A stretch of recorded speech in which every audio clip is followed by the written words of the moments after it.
I hadn't planned on attending the wedding. Dear viewers, welcome to our channel. Subscribe to receive more stories every day. My sister, Camilla, had made it painfully clear that she didn't want me there. She didn't say it outright, of course. She was far too polished for that.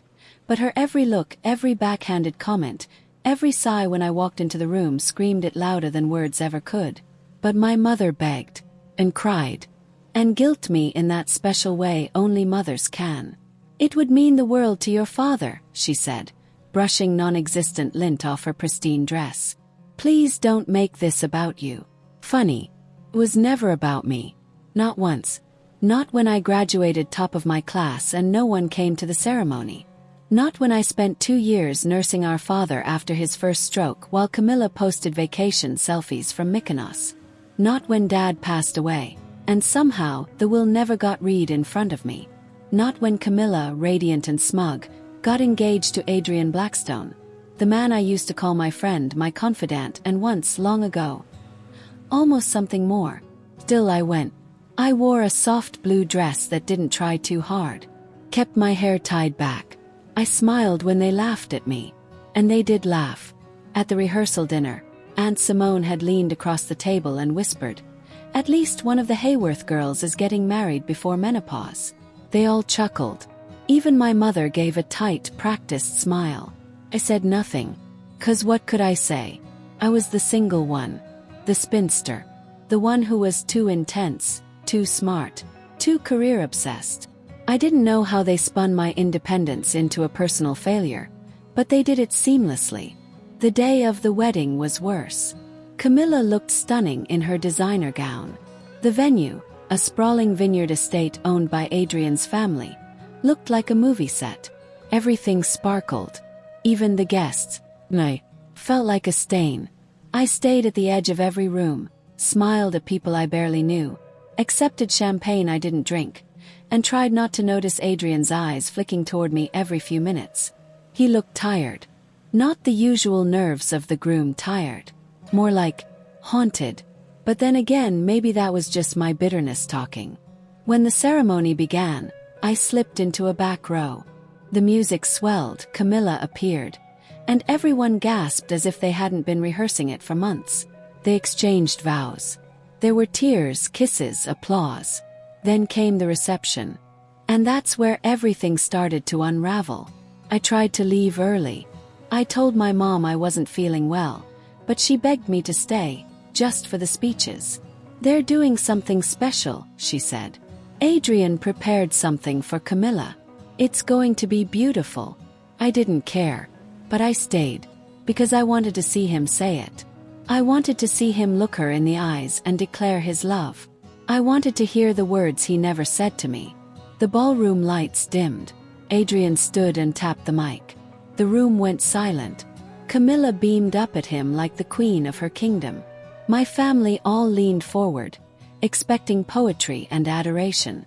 Adrian cleared his throat, then looked at me. Not the room. Not Camilla. Me. "Before I begin," he said, "I want to thank everyone for being here today.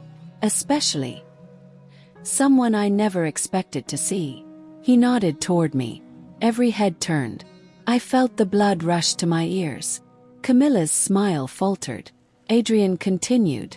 "There's something I've been keeping secret for a long time. Something I should have spoken up about sooner. But I couldn't. Not until today." My stomach dropped. He reached into his jacket pocket and pulled out an envelope. A thick, yellowed one with a wax seal. The room buzzed. Whispers spread like wildfire. He held it up. "This," he said, "was given to me by Henry Hayworth, Camilla and Eliza's father, just days before he passed." My heart stopped. "What are you doing?" Camilla hissed. Adrian ignored her. "He asked me to hold on to it, to protect it. He feared that not everyone in the family could be trusted. He wasn't sure this would be honored after his death." He glanced at me again. "Eliza, he wanted you to have it." Murmurs. My mother stood abruptly. "Adrian, please," she said. "Not now. Not like this." But Adrian turned his back to her and walked down the aisle between tables, directly toward me. He handed me the envelope. It felt heavy in my hands, fragile, important. I stared at it, then up at him. He nodded. "Read it," he said. "Now." I hesitated, but my fingers broke the seal.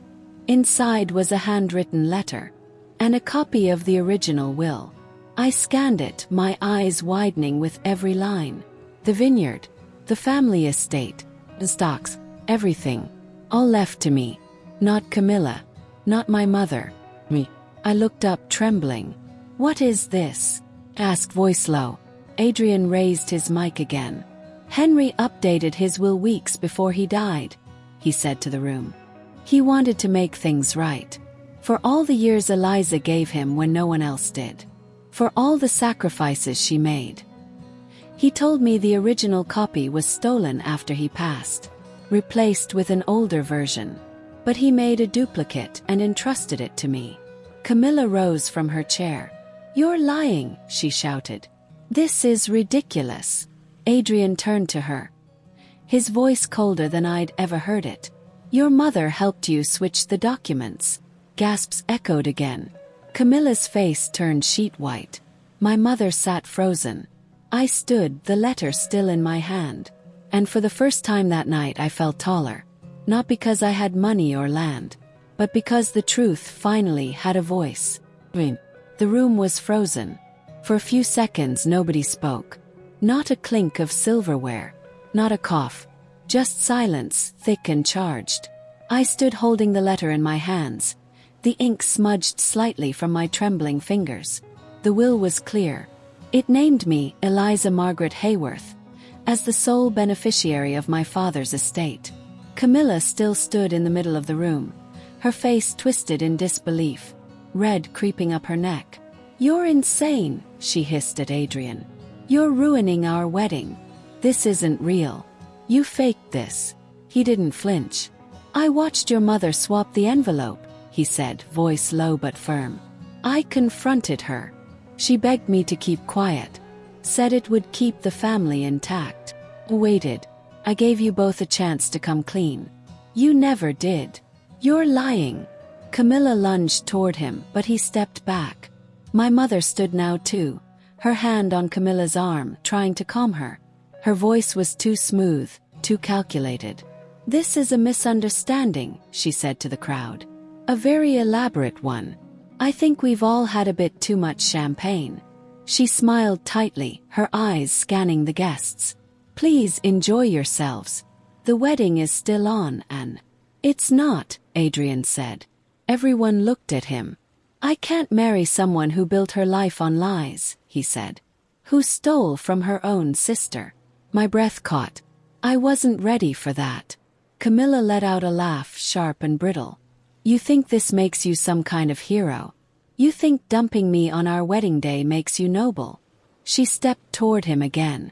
"You knew what this was. You were part of it. You used Eliza just like I did." Gasps erupted again.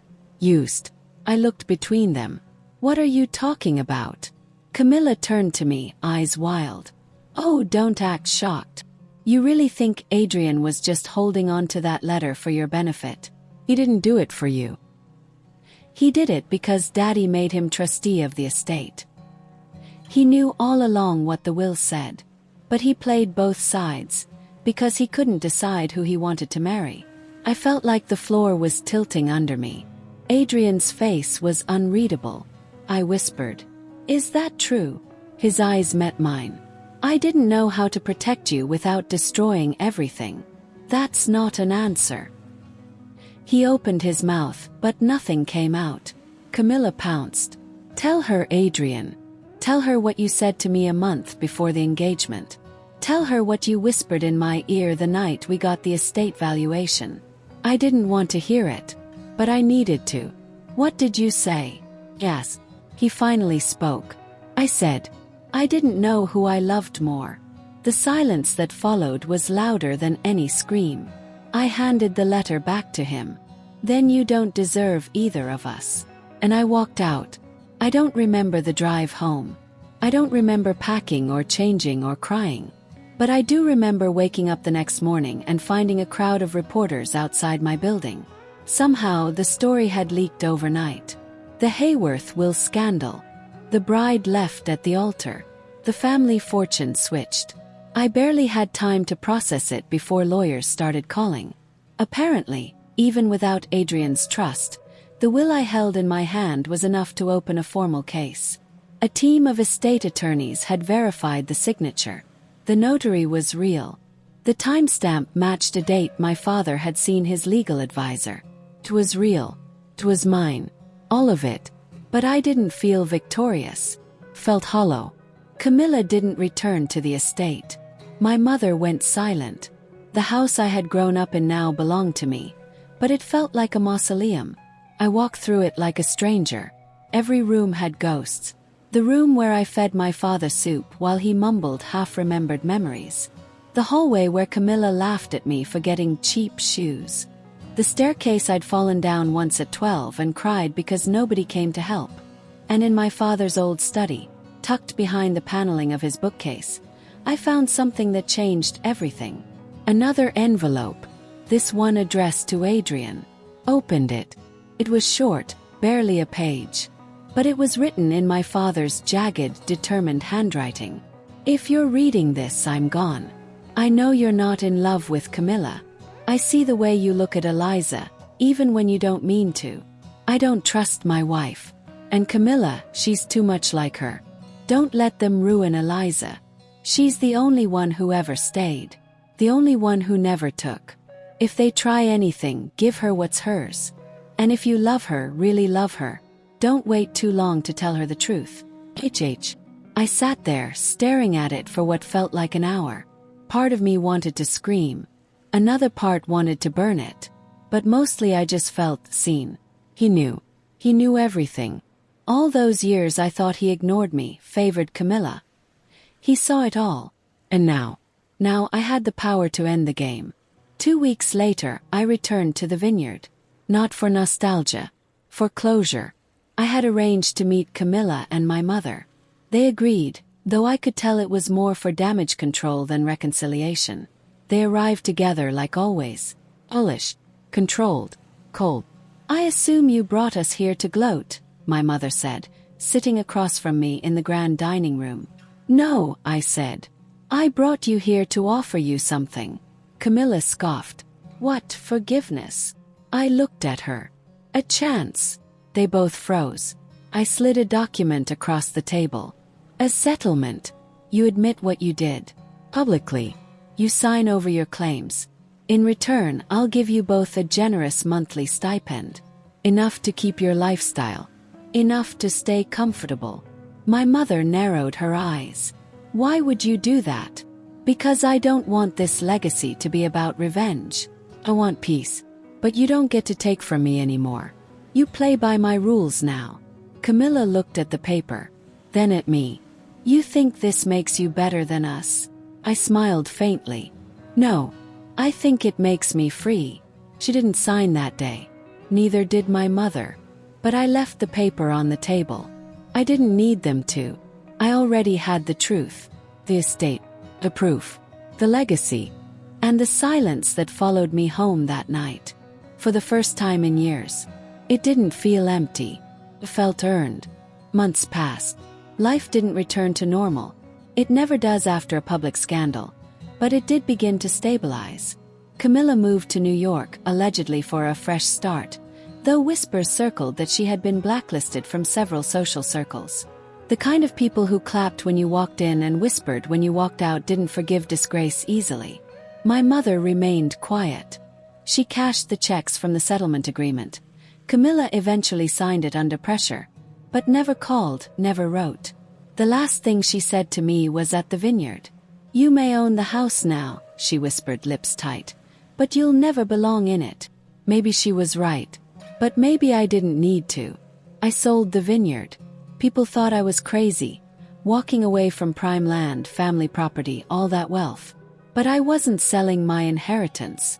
I was selling their battlefield. The walls that had watched me shrink for decades. The land they thought would always be theirs. I didn't need it. What I needed was to start again. with no strings. The media storm faded eventually. New headlines replaced the Hayworth saga. Political scandals, celebrity arrests, a royal divorce. But I kept every clipping, every article, every sources close to the bride say. And documents obtained by reporters reveal, not out of pettiness, out of proof. Proof that I wasn't invisible anymore.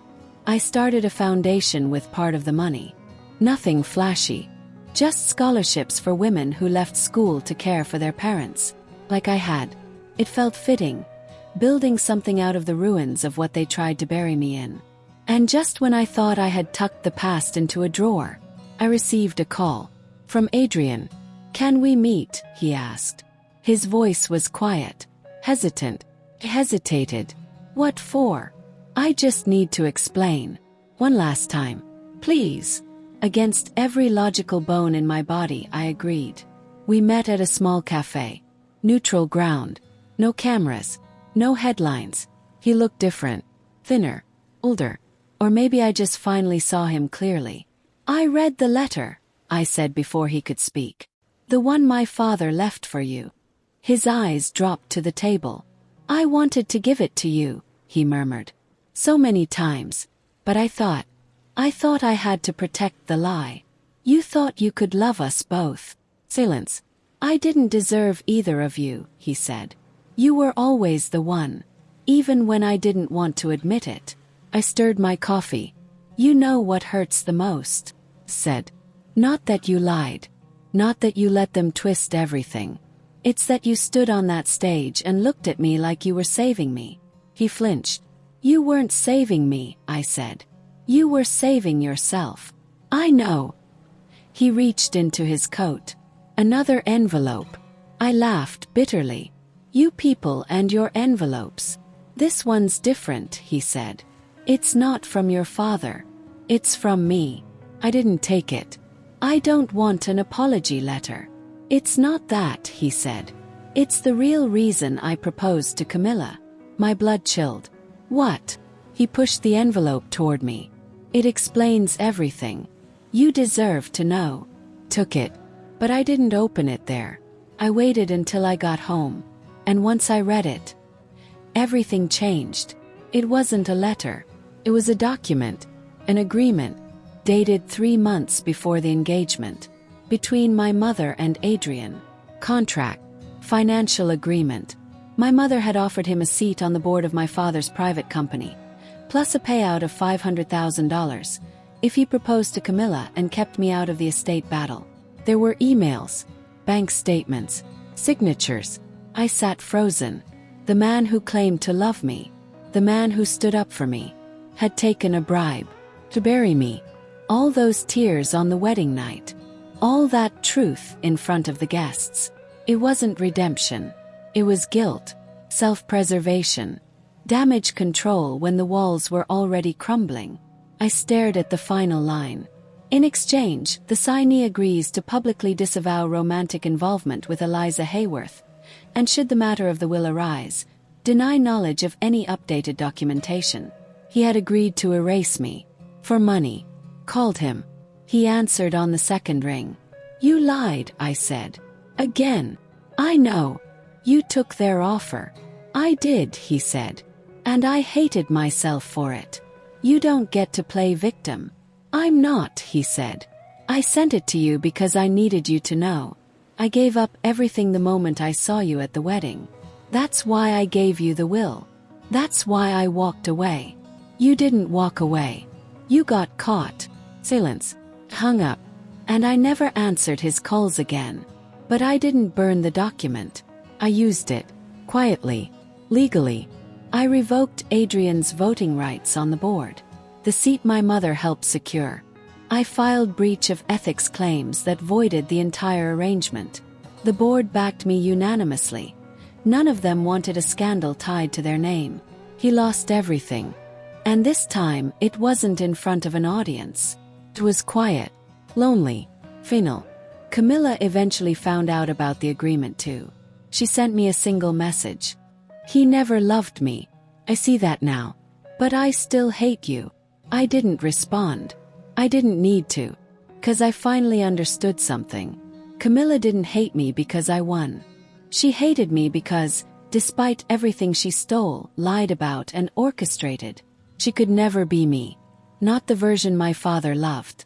Not the version who walked out of that wedding stronger than she walked in. And not the version who stood alone and stood taller. People still ask if I regret it. Taking the estate.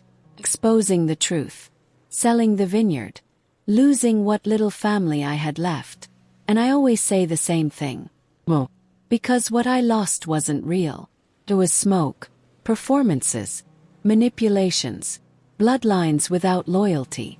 What I gained was something I never expected. Me. The woman who doesn't wait to be chosen. The woman who doesn't swallow her silence. The woman who, when the groom grabbed the mic, didn't flinch. And never will again. Dear viewers, thank you for watching. If you like this story, please subscribe to our channel to receive more stories every day.